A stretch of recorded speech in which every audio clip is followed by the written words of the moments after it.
ขึ้นถึง ลงมาสิบ่ นี่ประมาณนั้นแหละ ย่างบ่ แล้วเจ้าอย่างย่างมา โอเค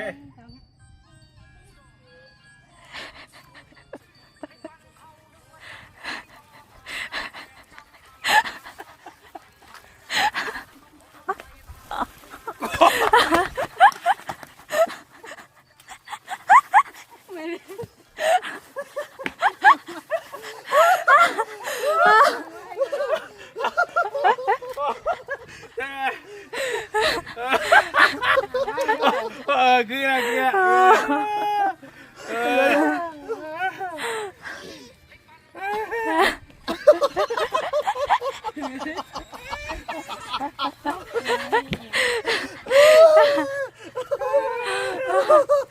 โอ้มีลูกเล่นดิ กำลังถ่ายน้องติ๊กต็อกช่องโอลี่น้องถ่ายขบวนเนี่ยเนี่ยโดย เป็นผิดนะ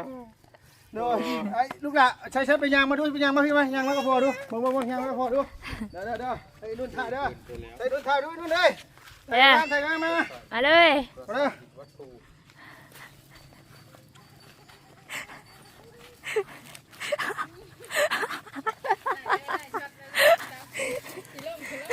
เอาไปสิดอก พาลูกมาเที่ยว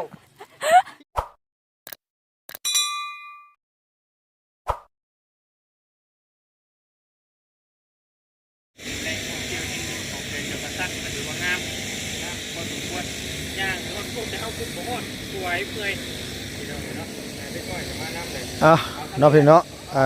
อันนี้นี่คือต้นตาลหรือว่าประตูทางลงเข้าไปสระน้ำนะมองเพิ่นโดยคิดว่าแล้วเพิ่นลงมาจะพูดเลยเพิ่นจะลงมาพี่เดี๋ยวยาวลงไปพูดเลยโดยมันมีหนองใหญ่ๆอยู่หันมาดีอยู่ทางพุ่นแหละเพียงเนาะอันนี้เป็นบันไดเป็นหินเป็นบันไดที่มันเก่าแก่แต่สมัยแต่โบราณเพิ่นแหละเพียงเนาะหรือว่าแต่พอแต่แม่แต่กุ๊กแต่กู้เพิ่นเฮ็ดแบบเป็นสั้นเป็นบันไดเป็นขั้นเป็นตอนลงมาให้พี่น้องเนาะโอ้อันนี้ก็เป็นโบสถ์หรือว่าวิหารทั้งสองฝั่งเลยอยู่ที่วัดภูเมืองปักเซเนาะพี่น้องอยู่แขวงจำปาสักพี่น้องเลยนี่แบบมุนให้เบิ้ง360องศาเลยนะพี่น้องทั้งเบาลีทั้งน้องยูริทั้งแม่น้องยูริทั้งแม่น้องนี่กำลังย่างลงไปนี่ก็คือเป็นทางย่างแต่สมัยแต่พุทธกาลหรือว่าแต่คาโบฮานที่เพิ่นได้เฮ็ดถนนทางย่างลงมาเพื่อเป็นวิธีการในอย่างสักอย่างลุงคิดว่านะพี่น้องเลยแต่เพิ่นเฮ็ดปูดินแบบปูแบบก้อนหินย่างสินะพี่น้องเนาะตามถนนทางตามอันนี้ก้อนนี้สมบูรณ์ที่สุดแหละพี่น้องทั้งที่ลุงถ่ายมาแต่ละก้อนเนี่ยมองนี่คือแบบบ่ได้มีขอต่อบ่ได้มีขอหักขอเพเลยตัวนี้ก้อนหินแบบก้อนเดียวเลยล้วนๆเลยตัวนี้เนาะเพิ่นไปตัดไปตกไปแต่งแบบว่าอาจสิเป็นโคมไฟหรือว่าอีกอย่างสักอย่างพี่น้องเนาะที่เพิ่นเฮ็ดแต่งตามทางเดินลงมาเพิ่นต้องใส่คนมหาศาลเตอะพี่น้องเพื่อเพิ่นสิเฮ็ดเมืองขึ้นมาได้นี่ลุงคิดว่าได้เนาะอันนี้อาจจะเป็นล้านนอกเป็นสระน้ำทั้งสองฝั่งทางนี้ก็สระน้ำเพื่อนเนาะทางนี้ก็สระน้ำคือกันแต่ละสระแต่ละนี่เพิ่นวางถังเมืองไว้ค่อนข้างสิสมบูรณ์หรือว่าวางแผนหรือว่าวางถังเมืองนี่ถือว่าแบบระบบนิเวศระบบน้ำระบบอย่างนี้คือสิอันนี้เราเห็นเนาะโอ้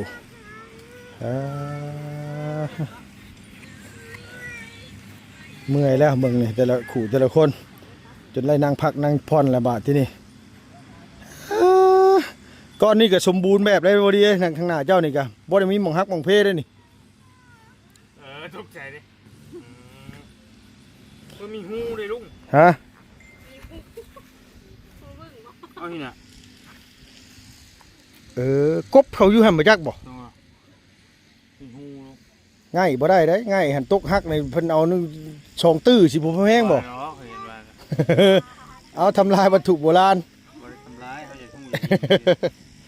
บ่บ่ได้เนาะง่ายออกมาจะว่าไห้ทองมาจักเนาะ โย อ่ะ อันนี้ทางลงหนองน้ำนี่ แม่น มองไปสระเนาะเบิ่งสระ สระ ว่ายน้ำ ใหญ่ๆฮะ นี่นะแบบเป็นทรงสนาน โดย ไปอาบน้ำนี่ ยันสงกรานต์สินะ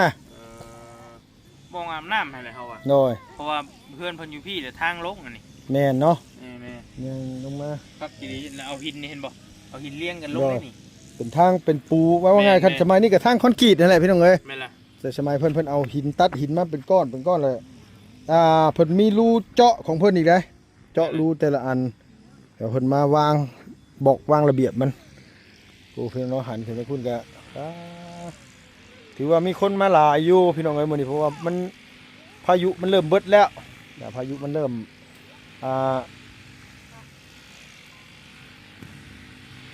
เลยอันว่าพายุเข้าสังเกตตัวนี้เนี่ยคือ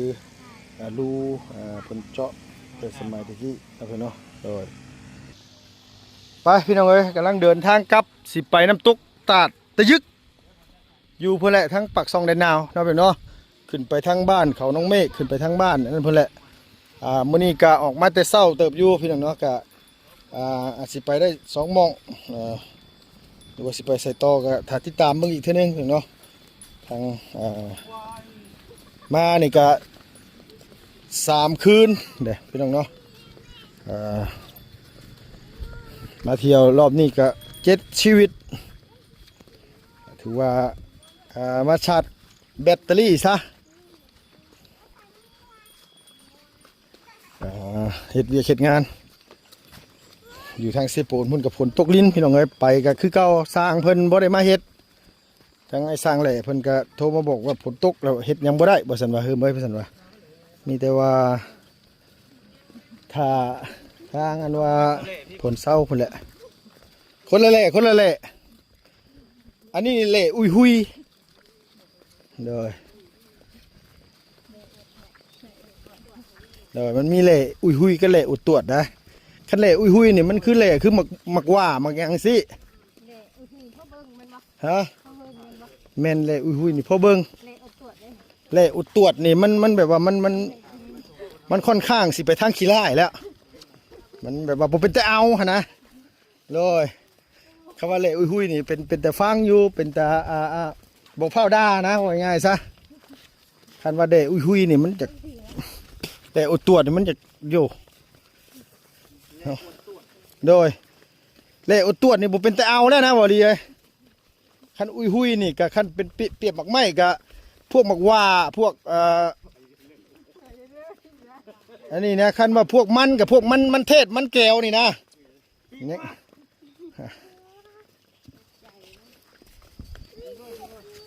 บ่ได้เหยียบลูก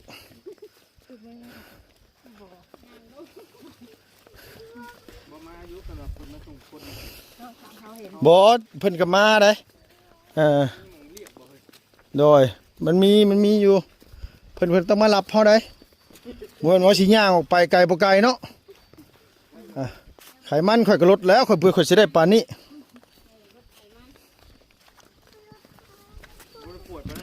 โดยเพื่อเช็ดมาได้ปานนี้ก็เบิดเงินหลายล้านเติบเพื่อสิสะสมได้มันบ่ได้เกิดขึ้นได้ง่ายๆเลยคนต้องมีอยากไม่กินดีๆได้อย่างตุ้ยได้ปานนี้นะโดย ใครก็ว่าเมียนั่นอีก โดย ก่อนกินเริ่มไม่อยากไม่กินบ่นี่ โดยเดี๋ยวลุงสิขึ้นไปเบิ่งอันนี้ก่อนเด้อพี่น้องเด้อมาเบิ่งน้ำกันบ่สระน้ำนี่มาเบิ่งแม่ภาพนี่งามได้มาถ่ายรูปนี่นะเอ้าว้าวอีหลีเด้อนี่นะโดยขึ้นมามาถ่ายรูปนี่แหละพี่น้องเอ้ยจุดแบบว่าสระที่ใหญ่ที่สุดแล้วเป็นนั้นว่าหม่องเพิ่นมาส่งน้ำส่งในส่งสำหรับร่างกายลุงคิดว่ามันน่าจะเป็นหม่องนี้พี่เนาะป้าพุ่น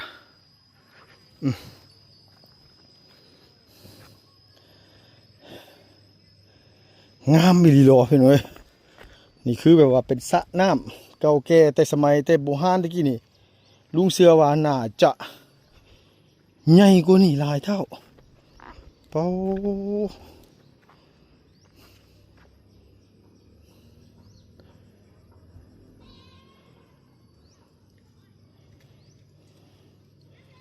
นี่คูสระน้ำคูอย่างป้าโตพี่น้องเลยเนาะ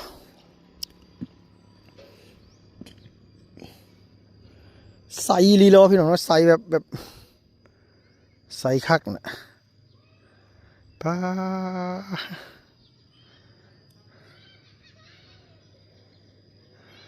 สาวเมืองเพิ่นมาขุดนี่คือสิอันนี้แหละพี่น้องเนาะเดี๋ยวพี่ให้น้องเบิ่งน้ำกันเนาะพี่น้องเนาะโอ้ยพี่ลึกลีโลโดยเบิ่งขออนุญาตได้เพิ่นเด้อเบิ่งเนี่ยพี่น้องเนาะป้าโตผู้สวัสดีเด้อพี่น้องเด้ออันว่ามาถ่ายภาพบรรยากาศอันหม่องสระน้ำใหญ่ที่สุดของวัดภูพี่น้องเอ้ยเนาะอันนี้แหละเนาะก็คือพี่น้องเห็นนี่แหละอันนี้นี่คือหม่องเพิ่นทรงน้ำหรือว่าเพิ่นอาบน้ำอาบในน่าจะเป็นชาวเมืองเพิ่นลงมาอาบหรือว่าเพิ่นให้ราษฎรเพิ่นเฮ็ดให้เฮ็ดหน้าเฮ็ดห้วยสวนกระบุฮู้คือกันตัวนี้พี่น้องเนาะแต่ว่ามันมีดินรอบๆเลยมันดินเก่าทุกเราพี่น้องลุงแสบพี่น้องเบิ่งเบิด360 องศาเลยโหทั้งพูดขึ้นไปวัดพี่น้องเนาะทั้งพูดพี่น้องเลยเนาะบุญมาเลยพูดนะงามพี่น้องเลยเนาะอันนี้นี่คือทางเดินเพิ่นลงมาแต่ปราสาทได้เพิ่นเนาะนี่ลุงสิอันนี้ให้พี่น้องเบิ่งทั้งภูทั้งหลังเนาะโอ้งามพี่น้องเอ้ยเนาะพี่ลึกลีรอเนาะเดี๋ยวขออนุญาตกลับกล้องก่อนนะเพื่อนเอ้ยอันนี้ก็คือกล้องหลังนี่เนาะอันนี้จะเป็นปราสาทหินนี่มองเพิ่นลงอาบน้ำทางลงไปเอาเลยเนาะนี่ทางลงไปนี่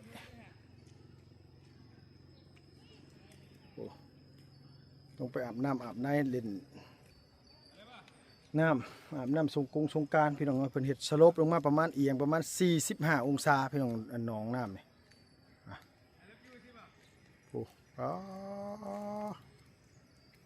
ลุงคิดว่า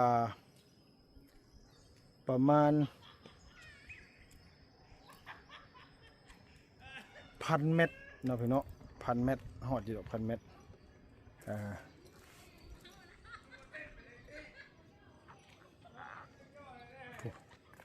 อันนี้ที่ทางเดินลงมาเพียงเนาะเดี๋ยวลูกสีซูมให้พี่ให้น้องมึงนะเพื่อนเลยโดยเนี่ยนะพี่เนาะทางเดินลงมาเป็นต้นบุกตาลที่ลุงถ่ายตอนแรกเลยไล่ขึ้นไปพุ่น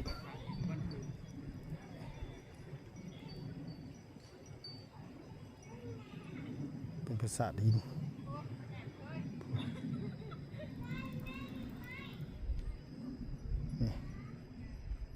ได้ลงมาพี่น้องเนาะ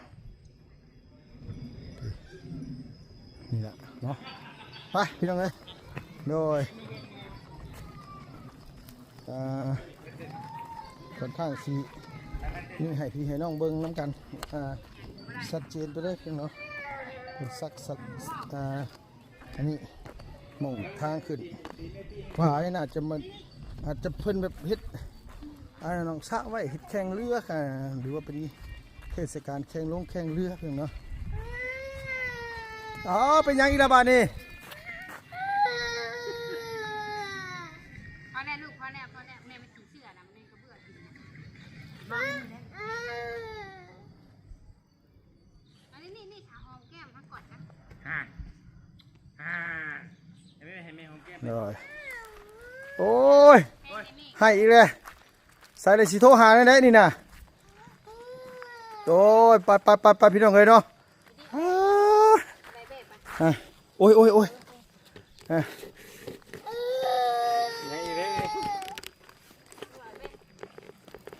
ไป ไปถ่ายติ๊กต็อกกันนะจะคลิปปะ ถ่ายติ๊กต็อกอยู่ใช่ เฮ้ยอยู่นี่ก็ได้นี่ ก็ได้แม่ ถ่ายกับเจ้า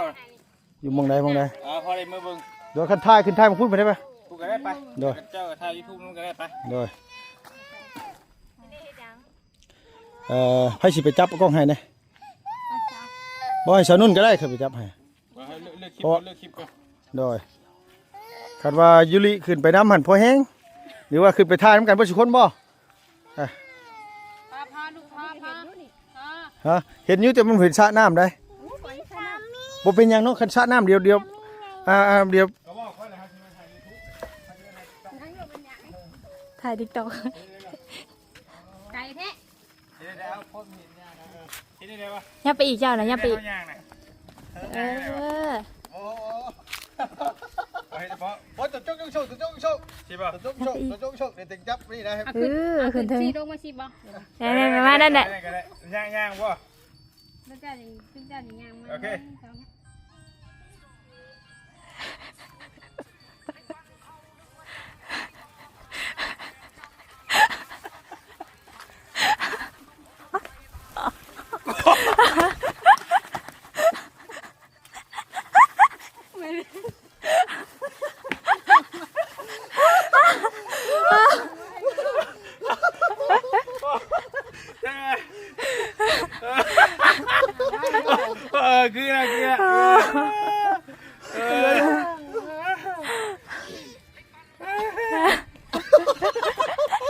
คือ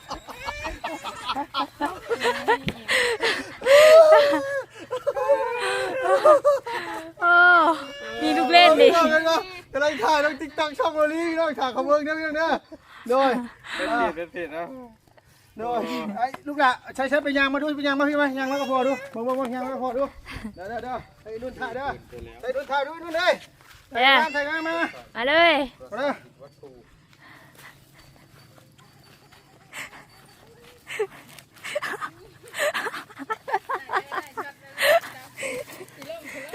เอาไปสิดอก พาลูกมาเที่ยว ที่วัดภูนะคะ แนะนำเลยนะคะสวยมากค่ะ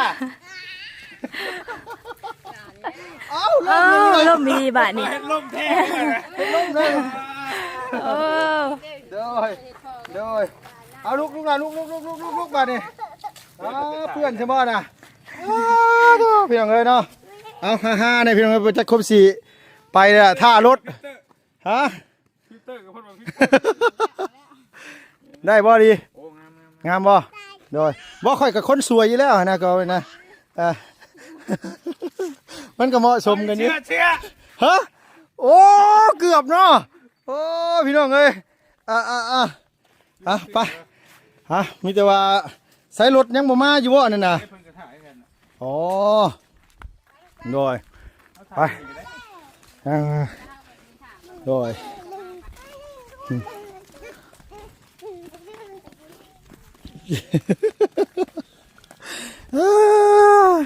มาถ่ารถก่อนเพียงเอ้ย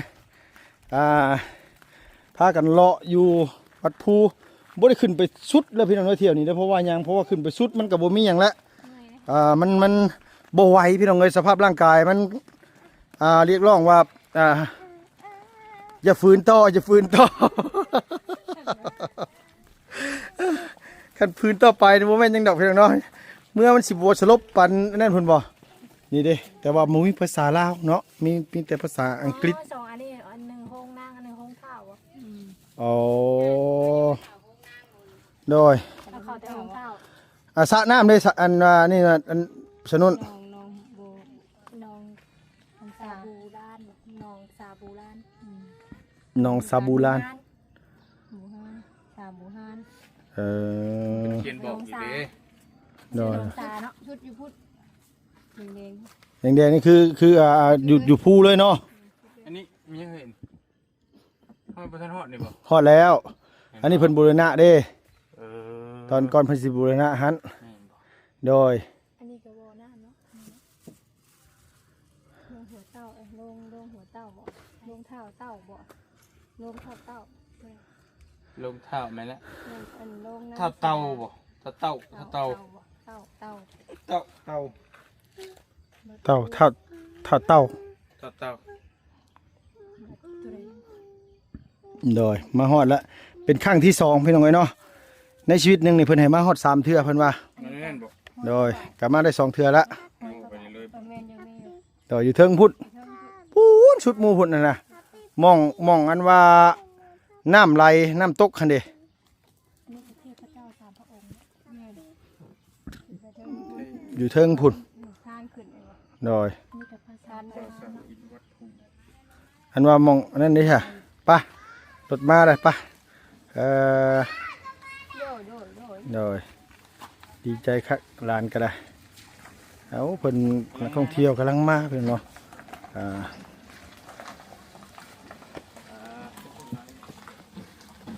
ไปลูกปะ กระโดงกัน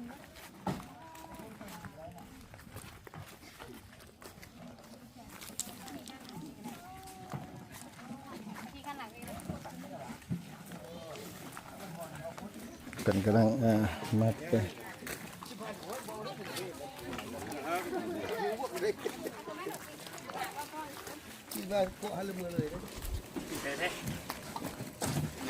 โดยนะ โอ้ยอีกทีนึงพ่อมาเจอมันขึ้นเนี่ย อย่าอมลูกหล่ะอย่าอมนะลูกเด้อโดย ขึ้นพ่อ มานั่งกระเพาะนั่งเอาไปนั่ง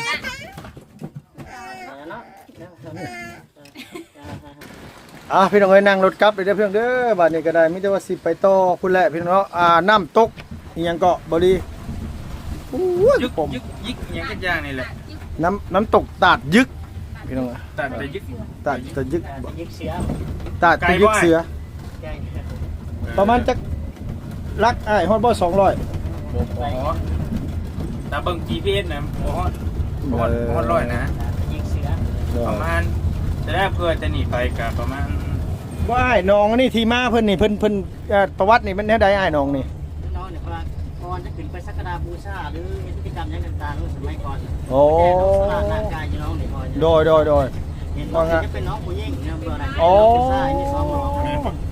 ว่าไงมีน้องมีหญิงน้องผู้ชาย โดย โอ้สำหรับร่างกายก่อนเข้าขึ้นไปปราสาทนี่เนาะอ๋อโดยมันต้องมีที่มาได้พี่น้องให้เข้าไปเดาซุ่ม4ซุ่ม5ก็บ่แม่นนะ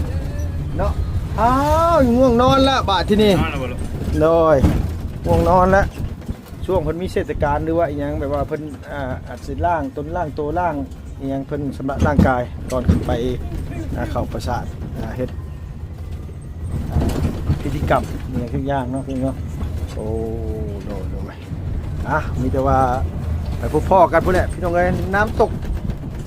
ตัดตะยึกบ่ คันว่าผิดก็ขอโทษขออภัยได้พี่น้องเด้อสบายดีเด้อบัดสุขสู่คนเนาะไปละพี่น้องเอ้ยพบพ่อกันพุ่นแหละอยู่ทางปักช่องไรนาวพุ่นแหละบัดที่นี่ก็ได้